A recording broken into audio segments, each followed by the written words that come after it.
Deep in Appalachia, men once brewed liquor the law couldn't touch, and killed to keep it that way. Some buried lawmen in unmarked ground. A few of those camps are still fenced off by the government today. This isn't folklore. These are real hollows, real families, real case files, still sitting in county courthouses. 10 camps. No one is allowed near them. And by the time we reach number 1, you'll understand why. Number 10. The Copperhead Still, Tennessee. Our list opens in the ridges above the Nolichucky River, where in the fall of 1919, a still known locally as the Copperhead earned its name twice over, once for the snakes that nested in its rock overhang, and once for the men who guarded it. A young deputy named Warren Halsey rode up that ridge with a warrant and 2 volunteers. He never came back down. His companions returned with a story that changed twice in the telling. First, they said Halsey had fallen from a bluff. Then, years later, one of them confessed on his deathbed that a single rifle shot had dropped him mid-sentence. No body was ever recovered. The county listed him as lost to misadventure, and his badge was returned to his widow in a plain envelope with no note. Today, the overhang is still there, grown over with laurel, and hunters who camp too close report waking to the smell of wood smoke, with no fire in sight. The land technically belongs to no one. The deed was never resolved, and locals prefer to keep it that way. Number 9. Blackwater Hollow, West Virginia. If the Copperhead Still was a warning, Blackwater Hollow was a grave that kept accepting bodies. Between 1920 and 1926, at least 7 men, connected to a still operation run by the Corbin family, died within a 2-mile stretch of that hollow. Some shot, one drowned in 3 feet of water under circumstances nobody could ever explain, and 2 who simply vanished after telling neighbors they were headed up to check the mash. The Corbins themselves were never charged with anything beyond the liquor trade. When state investigators finally pushed into the hollow in the 1950s, they found the collapsed remains of 3 separate stills, dozens of shattered jugs, and tucked into a crevice under an outcrop, a rusted revolver that matched no known case file. The report was filed, and then it was quietly closed. The hollow is technically open land now. Number 8. The Hanging Poplar Camp, North Carolina. Some places are named for what grew there. This one is named for what was used. In the Nantahala backcountry, a moonshiner named Ezra Coldwell ran a camp beneath a poplar tree so old and so large that 3 men couldn't circle it with their arms joined. Locals already avoided the tree before Coldwell arrived. The story went that it had been used for a hanging decades earlier, though no record confirms whose. Coldwell didn't care about superstition. For 3 years, his liquor was the best in 3 counties. Then, in 1933, a fire tore through his camp overnight, and Coldwell was found the next morning at the foot of the poplar, unburned but dead, with no mark on him that a doctor could identify as the cause. His family sealed the camp off and refused to let anyone work the still again. The poplar is still standing. Locals call it the waiting tree, and even now, hikers say the ground beneath it stays bare of grass, no matter the season. Number 7. Dry Creek Massacre, Virginia. This is where the list stops being eerie and starts being violent. In the late summer of 1911, 2 rival operations along Dry Creek in the Blue Ridge, the Prathers and the Osborns, had spent the better part of a decade trading insults, sabotage, and the occasional gunshot over water rights to the same creek bed. The breaking point came when a batch of Prather liquor, sold to an Osborn cousin, turned out to be tainted with lead from a bad still coil. The cousin died within days. The Osborns didn't file a complaint. They climbed the ridge at night instead. By sunrise, 8 men were dead across both families, and the creek, according to the one surviving witness, a boy of 11 hiding in the brush, ran red for the better part of an hour. Not one arrest was ever made. The families agreed, without ever discussing it openly, that the matter was closed, and it stayed closed for 60 years until a local historian finally pieced it together from unmarked graves and a single surviving diary. The creek still bears the name today. Most maps just call it Dry Creek and leave the history out entirely. Number 6. The Still at Widow's Peak, Kentucky. Widow's Peak earned its name before a single still was ever built there, a rock formation shaped, from a distance, like a woman in mourning dress. The Moonshiners who set up beneath it in the 1920s said they didn't believe in omens. The Whitfield operation ran there for almost a decade without serious trouble, until the winter of 1929, when the entire crew, 6 men, failed to come down from the mountain for a scheduled delivery. A search party found the still cold, the equipment untouched, coats still hanging on pegs, and food half-eaten on a table. No struggle, no blood, no bodies, ever. The sheriff's report called it presumed exposure, despite the fact that none of the men's outerwear was missing.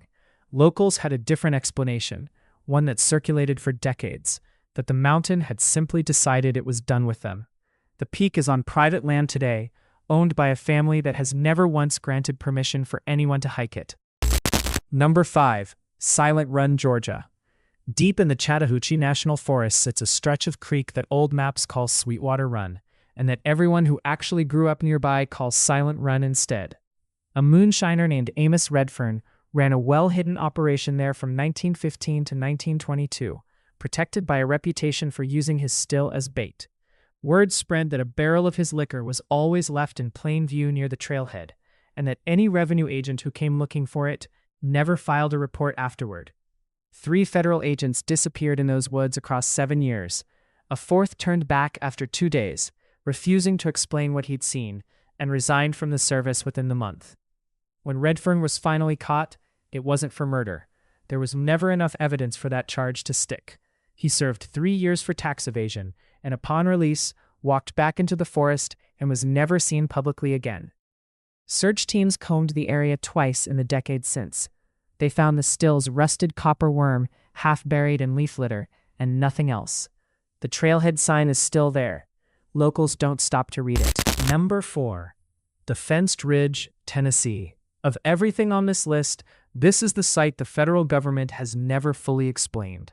Sawtooth Ridge in the Cumberland Range hid one of the largest coordinated moonshining networks in the South during Prohibition. Not one family, but a loose syndicate of a dozen stills feeding a supply line that reached 3 states. When a joint task force moved in during the summer of 1924 expecting a routine raid, they walked into an ambush instead. 5 agents died on the ridge that day.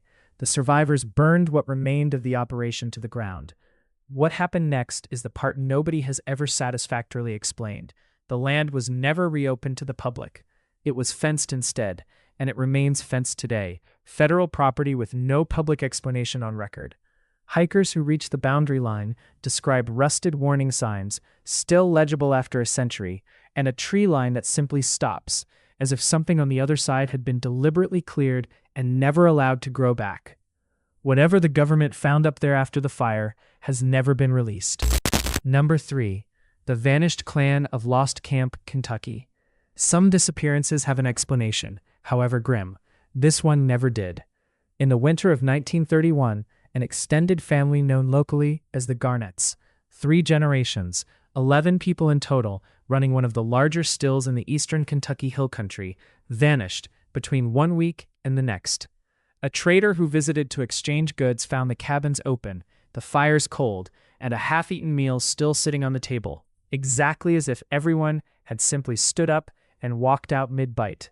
No struggle, no blood, no note.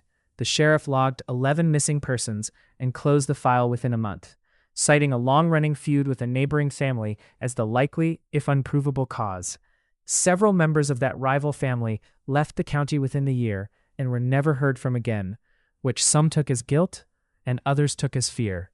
The Garnet land was never resold. No one has built on it since. Hunters who've wandered too close over the decades describe the same thing, generation after generation. The smell of wood smoke on a windless day, coming from a hollow with no fire in it. Number 2. The Crooked Hollows Signal Fires, West Virginia. This site is unusual on the list, because people don't just avoid it, they say it's still active. Crooked Hollow, tucked into a fold of the Allegheny Range, hosted a moonshining operation from the early 1900s clear through the 1950s, decades after most operations elsewhere had folded. What made it different was a signal system, a series of fire pits along the ridgeline, used to warn the camp of approaching lawmen long before they arrived. Officially, the operation was shut down in 1954 when the last patriarch was arrested. But hikers and hunters, across 70 years since, have reported the same odd detail. Small, controlled fires on the ridge at dusk, with no camper, no permit, and no explanation, in a place almost no one goes. Forest rangers investigated a handful of these reports over the decades and found nothing. No ash, no fire ring, no evidence any fire had ever been lit. And yet the reports keep coming, spaced out just enough, from people who've never spoken to one another, describing the exact same ridgeline. Number 1. The camp that isn't on any map. There is a hollow somewhere along the Kentucky-West Virginia line that the old families know about and will not name. The stories agree on the outline, even when the details shift. A still that ran for generations, hidden at the head of an unnamed hollow, guarded by a silence that goes deeper than ordinary mountain caution. One researcher who went looking for it was told flatly by an elderly resident that the hollow had no name and never had. And yet, digging through county survey records from the 1890s, she found a still site clearly marked at the head of a hollow that appears on no map published after 1910. I won't tell you where it is. That's not caution for its own sake. That's the point of the story. The people who know that hollow exists have made very sure it stays that way. What they'll tell you, if you earn enough trust to ask, is this: the men who ran that camp didn't die, and they didn't leave. They simply stopped letting the outside world know they were still there. No death records, no land sales, no photographs. Just a place that lives entirely in memory, passed down as a warning to children who are told simply not to go past the ridgeline. Across these mountains, there were once thousands of hidden stills, run by men who trusted no stranger and answered to no law but their own. Most of those camps faded quietly when Prohibition ended. The fires went cold, the trails grew over, and the families who ran them scattered into ordinary lives. But a few didn't fade quietly. A few were fenced off by a government that has never explained why. A few became the sites of killings no court ever touched. And a few, it seems, were simply swallowed by the mountain and by the people who guarded them. That's the answer to the question we opened with. No one is allowed near these places because some of them are still federal land.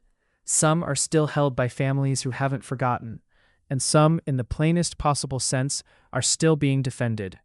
These camps were real, the deaths were real, and the fear that keeps people away from them was earned over the better part of a century, which is exactly why it hasn't faded yet.